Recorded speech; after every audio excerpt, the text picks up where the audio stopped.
ఏమిటి ఏమిటి నువ్వు చేసిన పని? ఆ పనికి వాళ్ళ వెనతో లేచిపోయి నా పరువు తీస్తావుటే ఇప్పుడు ఈ పిల్ల నీ కూతురు కాదు, నా కోడలు.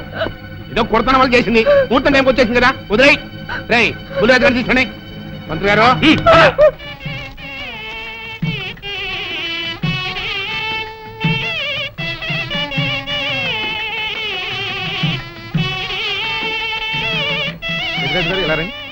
బుల్రాజు గారు కనపట్లేదు. కనపడబోతుండే సరిగ్గా ఇల్లంతా చూసామండి, ఎక్కడ కనపట్లేదు. అయితే ఈ పిల్లని ఎత్తుకుపోయినట్టే కొన్నాళ్ళు నా బుల్లిరాజు గారిని కూడా ఎత్తుకుపోయింటారా? రేయ్ ఆ ఏరై దొరగాన్ని, జానికమ్మని, సీను గాన్ని, ఆ కొన్నాయాలని ఇల్లు ఎత్తి ఎక్కడ కనపడితే అక్కడ కట్టుబడేసుకోండి. వెళ్ళండి, చెప్పండి. నా కొడుకుని ఎక్కడ దాచారో చెప్పండి, లేకపోతే మిమ్మల్ని అందరినీ చంపి పారేస్తా. పెద్దరాజు పిచ్చి పిచ్చిగా వాక్కు. నీ కొడుకేమయ్యాడో మాకేం తెలుసు? తెలవదు. ఈ పెళ్లి అనుకున్న కాడించి దాన్ని ఎట్టాపు చేయాలని మీరు అందరూ కలిసి పన్నాగా లేచారు. ఆఖరికి నా కొడుకును కూడా మాయం చేశారు. చెప్పండి, అని ఎక్కడ దాచారు? మాకు తెలియదని చెప్తుంటే వినిపించుకోవే. జానకమ్మ, పల్నాటి నాగమ్మ లెవెల్లో పథకాలేసి ఈ పెళ్లిని జరగొడదామని చూశావు. అది తెలుసుకోలేనంత ఎదవని కాదు నేను. మీ అందరికీ తెల్లారదాకా టైం ఇస్తున్నా. నా కొడుకుని ఎక్కడ దాచారో చెప్పకపోతే మీ అందరి బతుకులు తెల్లారిపోతాయి. నిజంగా బుల్రాజు అయ్యాడో మాకు తెలియదండి. నేను ఇంకేమీ దలుచుకోలేదు. మీకు ఇచ్చిన గడువు లోపల మీరు నిజం చెప్పాలి, అదే నేను వినాలి, అంతే.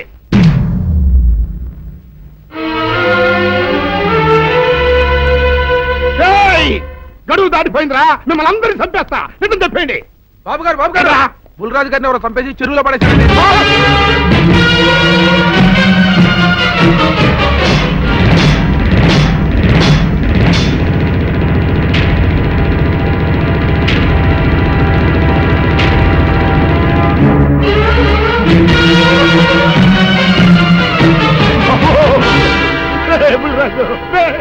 ధర్మానికి మారుపేరైన మీ కన్న కొడుకు మీద ఎవరు పగ పెంచుకున్నారో గాని మొహం నామరూపాలు లేకుండా చెక్కేశారు బాబా. నిన్ను ఈ ఊరి ప్రెసిడెంట్ చేద్దాం కదా అని ఎన్ని కలలు కన్నారా. అప్పుడే నీకు నూరేళ్ళు నిండిపోయినాయిరా. బుల్రాజు వచ్చారండి గారు, రండి చూడండి, ఈ ఘోరం చూడండి. పెద్ద మనుషులు అనుకున్న వాళ్ళందరూ కలిసి పన్నాగం పన్ని నా బిడ్డను పొట్టను పెట్టుకున్నారండి. నా బిడ్డ చావు కారణమైన వాళ్ళు ఎవ్వరూ బతికి బట్ట కట్టడానికి వెళ్ళలేదండి. ముఖ్యంగా ఈడనండి, ఈడలా కొడుతుంది. మీ ఆవేశాన్ని కాస్త తగ్గించుకోండి. అసలు మీ అబ్బాయిని ఇతనే చంపాడడానికి సాక్ష్యం ఏమిటి? ఆశ్చర్యం ఏంటండి, ఈడో పిల్లని ప్రేమించాడంట. ఆ పిల్లనే మా అబ్బాయి పెళ్లి చేసుకోబోతుంటాను. వీళ్ళందరూ కలిసి ఆ పెళ్లిని ఆపుదామని చూశారండి. అది కుదరపోయేటప్పటికి ఈ ఘోరం తలపెట్టారండి. ఓకే ఓకే, మీరు ఆవేశపడకండి. ఆ విషయాలను చూసుకోవడానికి మేమున్నాం. Mister, your under arrest. Constables, అది తీసుకురండి. ఆగండి, ఈ హత్య చేసింది సీను కాదు. అతను కాదా? మరెవరు? నేను. జానకి, అవును వీరుడు, బుల్లిరాజుని నేనే చంపాను. నువ్వు చంపావా? నేను నమ్మను. అవును, నా మనవరాలికి సీనుకి పెళ్లి చేయాలంటే వీళ్ళెవరూ ఒప్పుకోలేదు. చూస్తూ చూస్తూ వాళ్ళ ప్రేమని బలి చేయలేకపోయాను. బుల్లిరాజు దగ్గరికి వచ్చి వాళ్ళ పెళ్లికి సహకరించమని ఎంతో ప్రాధేయపడ్డాను. అతనందుకు ఒప్పుకోలేదు సరికదా. చాలా అసభ్యంగా ఒక్క రాత్రి సౌందర్య తనతో గడిపిన తర్వాత సీనుకిచ్చి పెళ్లి చేసుకోమన్నాడు. నాలో ఆవేశం పొంగింది. ఏం చేస్తున్నానో నాకే తెలియలేదు.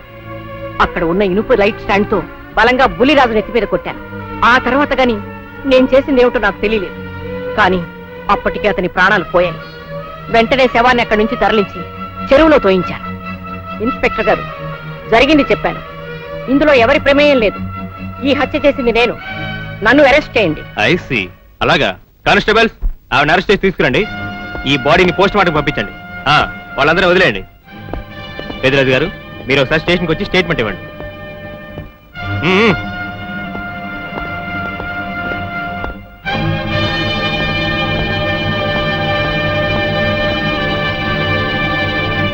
చెప్పు జానకి, ఏం చేయాలో చెప్పు. నా మెళ్ళో ఉరితాడు పడేలోగా నా మనవరాలి మెళ్ళో నీ మనవడు పసుపుతాడు కట్టాలి. అలాంటి మాట్లాడక జానకి, నేను భరించలేను. నీకేమీ కాదు, పట్నం వెళ్ళి మంచి లాయర్ని మాట్లాడతాను. ఎలాగైనా సరే నిన్ను బయటికి తీసుకొస్తాను. నువ్వు నన్ను కాపాడే ప్రయత్నం చేస్తే నీ మనవడు ఉరికంబం ఎక్కుతాడు. ఏమిటో అనేది? ఈ హత్య నేను చేయలేదు. మరి సౌందర్యని పెళ్లి చేసుకుంటే నిన్ను చంపేస్తానని బుల్లిరాజుని గుడిలో బెదిరించాడు కూడా సీను. ఈ పరిస్థితిలో సీనుని అరెస్ట్ చేస్తే సాక్ష్యాలన్నీ అతన్నే హంతకుడిగా నిరూపిస్తాయి.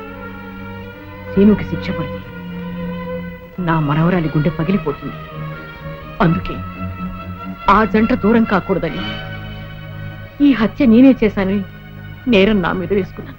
జానకి, నా మనమణ్ణి బతికించడం కోసం నువ్వు ఉరికమ్మ ఎక్కుతావా? లేదు వీరు, నీ మనవని బ్రతికించడం కోసమే కాదు, ప్రేమని బ్రతికించడం కోసం, ప్రేమికుల్ని కలపడం కోసం. జానకి, సార్, మనుషులు శాశ్వతం కాదు వీరు, ప్రేమ ఒక్కటే శాశ్వతం. మన ప్రాణాలిచ్చేనా ప్రేమని బ్రతికించాలి, వాడిని దంపతులను చెయ్యాలి.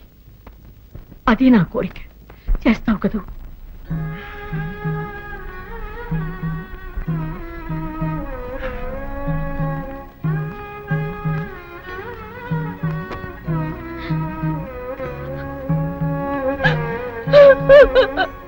ఊరుకోండి, ఊరుకో.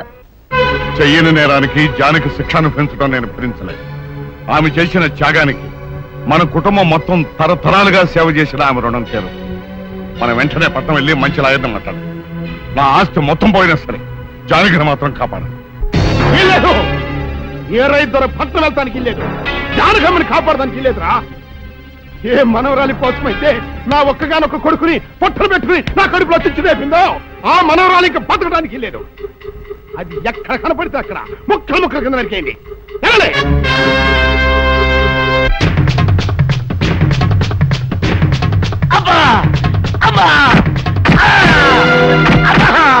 అభం శుభం తెలియని నా చెల్లిని పెళ్లి చేసుకుంటాను నమ్మించి మోసం చేస్తావా? ఒరేయ్, నువ్వు వేరే పెళ్లి చేసుకుంటావు తెలిసి కూడా నీకు ఏ అపకారం తలపెట్టకుండా తను ఆత్మహత్య చేసుకోబోయిందిరా నా చెల్లెలు. అలాంటి మంచి పిల్లకి ద్రోహం చేయడాన్ని మనసులో వచ్చిందిరా.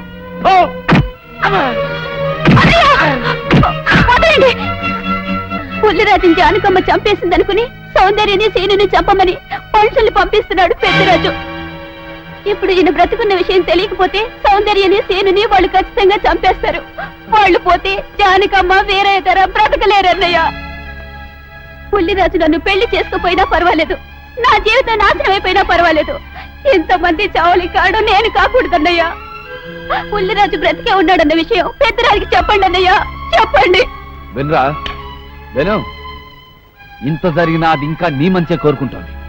ఇప్పటికైనా కళ్ళు తెరు. రేయ్, ఈ నీడ్ బాబుగా చెప్పండి రా.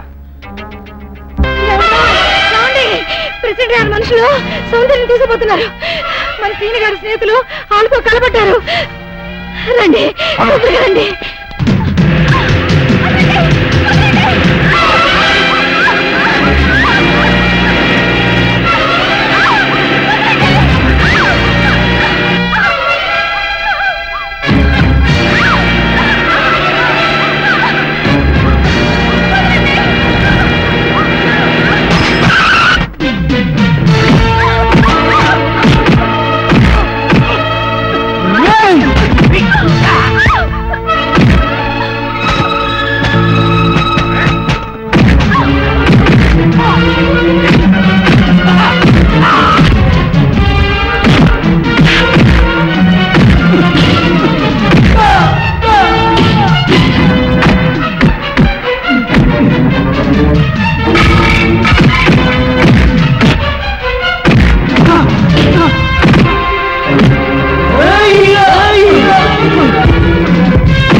మొద్ద నష్టం నా కొడక, నా కడుపులో చెడబుట్టా కదట్రా.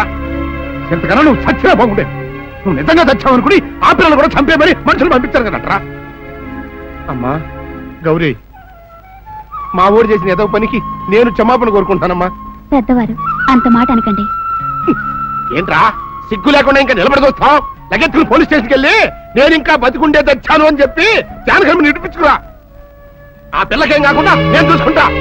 అతను నిలబడతావురా పో.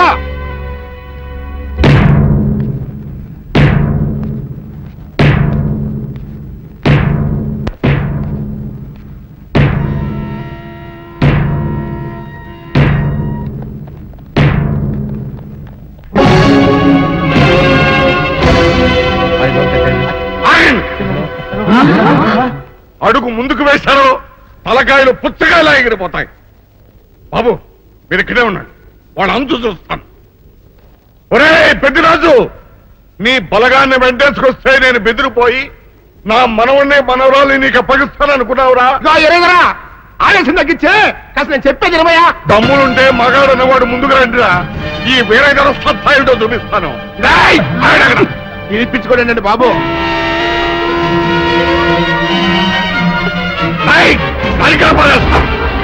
తలకాయ ఎగిరిపోతాయి.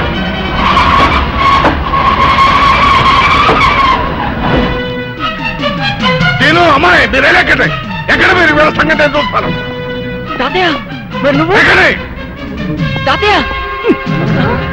పెద్దరాజు ఎగిరిపోతుంది. ఎక్కడెక్కడ వస్తున్నారు?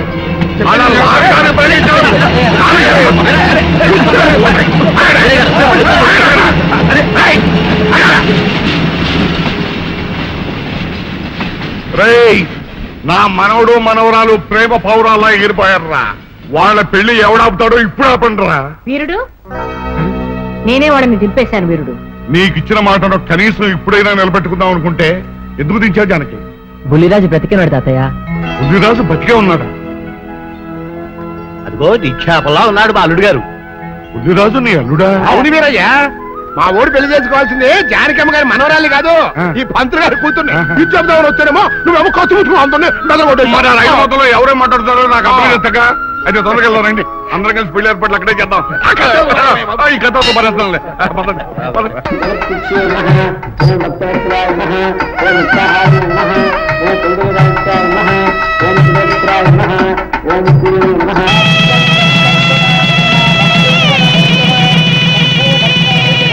అంతా బాగానే ఉంది కనత్తయ్య.